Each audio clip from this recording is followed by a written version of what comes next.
जय श्री राम। नमो नारायण। हर हर महादेव। वैशाख मास का महात्म्य स्कंद पुराण और पद्म पुराण के आधारित छठा अध्याय में आपको बता रहा। ब्रह्मा जी का यमराज को समझाना और भगवान विष्णु का उन्हें वैशाख मास में भाग दिलाना। ब्रह्मा जी ने कहा, है यमराज, तुमने क्या आश्चर्य देखा है?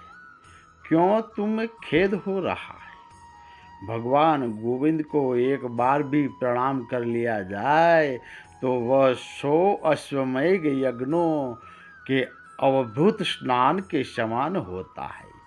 यज्ञ करने वाला तो पुनः इस संसार में जन्म लेता है, परंतु भगवान को किया हुआ प्रणाम पुनः जन्म का हेतु नहीं बनता, मुक्ति की प्राप्ति करा देता है। जिसकी जीवा के अग्रभाग पर हरि ये 2 अक्षर विद्यमान है, उसको कुरुक्षेत्र तीर्थ के सेवन अथवा सरस्वती नदी के जल में स्नान करने से क्या लेना है। जो मृत्यु काल में भगवान विष्णु का स्मरण कर लेता है, वह अव्यक्षण भक्षण आदि से प्राप्त हुई पाप राशि का परित्याग करके भगवान विष्णु के सायुज्य को पाता है, क्योंकि भगवान विष्णु को अपना स्मरण बहुत ही प्रिय है।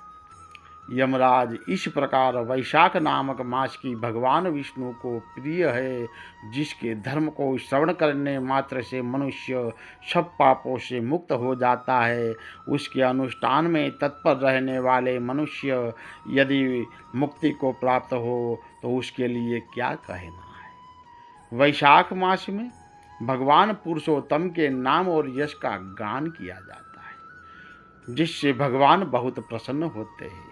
पुरुषोत्तम श्री हरि संपूर्ण जगत के स्वामी और हमारे जनक है। यह राजा कीर्तिमान वैशाख मास में उन्हीं भगवान के प्रिय धर्म का अनुष्ठान करता है, जिससे प्रसन्नचित होकर भगवान विष्णु सदा उसकी सहायता में स्थित रहते हैं। भगवान वासुदेव के भक्तों का कभी अमंगल नहीं होता, उन्हें जन्म, मृत्यु, जरा और व्याधि का भय भी नहीं प्राप्त होता। कार्य में नियुक्त किया हुआ पुरुष यदि अपनी पूरी शक्ति लगाकर स्वामी के कार्य साधन की चेष्टा करता है तो उतने से ही वह कृतार्थ हो जाता है। यदि शक्ति के बाहर का कार्य उपस्थित हो जाए तो स्वामी को उसकी सूचना दे दे, उतना कह देने से वह ऋण हो जाता है और सुख का भागी ही होता है। जिसने उस प्रयोजन से स्वामी से निवेदन कर दिया है, उसके ऊपर न तो कोई ऋण है और न पातक ही लगता है। अपने कर्तव्य पालन के लिए पूरा यत्न कर लेने पर प्राणी का कोई अपराध नहीं रहता। यह कार्य तुम्हारे लिए असंभव है, अतः इसके विषय में तुम्हें शोक नहीं करना चाहिए। ब्रह्मा जी के ऐसा कहने पर यमराज ने दिनवाणी में कहा, हे तात, मैंने आपके चरणों की सेवा में सब कुछ पा लिया। तब ब्रह्मा जी ने पुनः समझाते हुए धर्माज कहा, राजा कीर्तिमान विष्णु भक्ति के पालन में तत्पर है। चलो हम लोग भगवान विष्णु के समीप चले और उन्हें सब बात बताकर पीछे उनके कथा अनुसार कार्य किया जाएगा।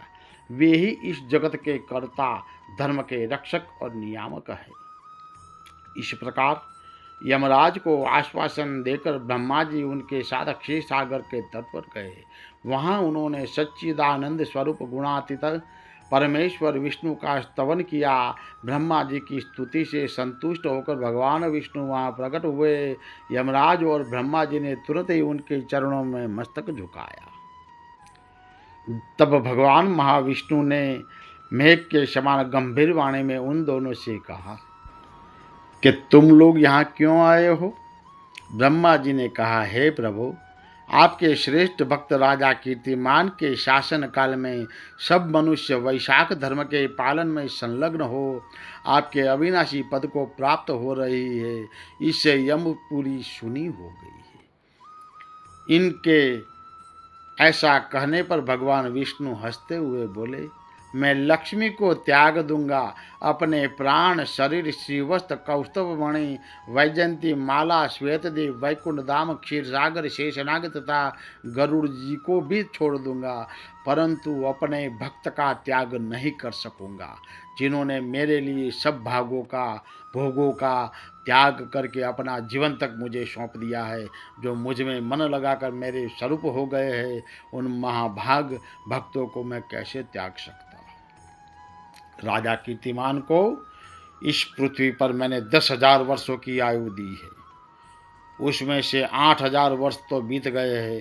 शेष आयु और बीत जाने पर उसे मेरा सायुज्य प्राप्त होगा। उसके बाद पृथ्वी पर बैन नामक दुष्टात्मा राजा होगा, वह संपूर्ण वेदों का महाधर्मों का लोप कर देगा।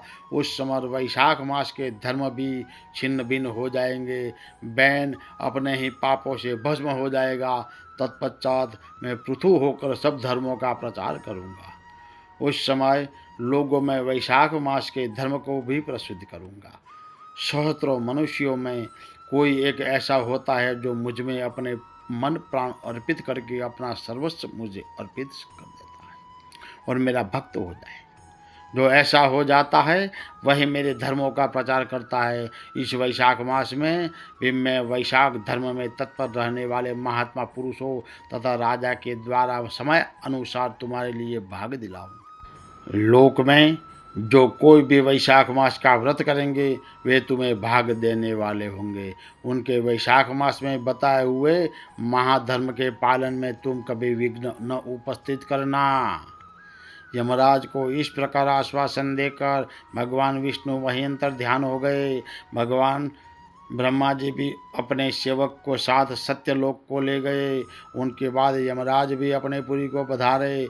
वैशाख मास की पूर्णिमा को पहले धर्मराज के उद्देश्य से जल से भरा हुआ घड़ा, दही और अन्न देना चाहिए। उसके बाद पितरों, गुरुओं और भगवान विष्णु के उद्देश्य से शीतल जल, दही, अन्न, पान और दक्षिणा फल के साथ कांसी के पात्र में रखकर ब्राह्मण को देना चाहिए। भगवान विष्णु की दिव्य प्रतिमा वैशाख मास की महात्म कथा सुनने वाले दिन ब्राह्मण को देनी चाहिए। उस धर्मवक्ता ब्राह्मण को अपने धन से भी पूजित करना चाहिए। राजा कीर्तिमान ने सब कुछ उसी प्रकार किया। उन्होंने पृथ्वी पर मनोवांछित भोग कर शेष आयु पूर्ण होने के पश्चात पुत्र पौत्र आदि के साथ श्री विष्णु धाम को प्रस्थान किया। मिथिलापति ने कहा, हे महामते, दुरात्मा राजा बैन प्रथम स्वयंभुव मनवंतर में हुआ था और यह राजा इक्ष्वाकु कुलभूषण कीर्तिमान वैभवस्त मनवंतर के व्यक्ति है। यह बात पहले मैंने आपके मुख से सुनी रखी है, परंतु इस समय आप और ही बात कहिए कि यह राजा जब वैकुंठवासी हो जाएंगे उसके बाद राजा बैन उत्पन्न होगा। मेरे इस संशय को आप निवृत्त कीजिए। श्रुतदेव जी ने कहा, हे राजन, पुराणों में जो विस्मत का प्रतीति होती है वह युग भेद और कल्प भेद की व्यवस्था के अनुसार, यानी कि किसी भी कल्प में ऐसा ही हुआ होगा कि पहले राजा कीर्तिमान और उसे पीछे बैन हुआ होगा।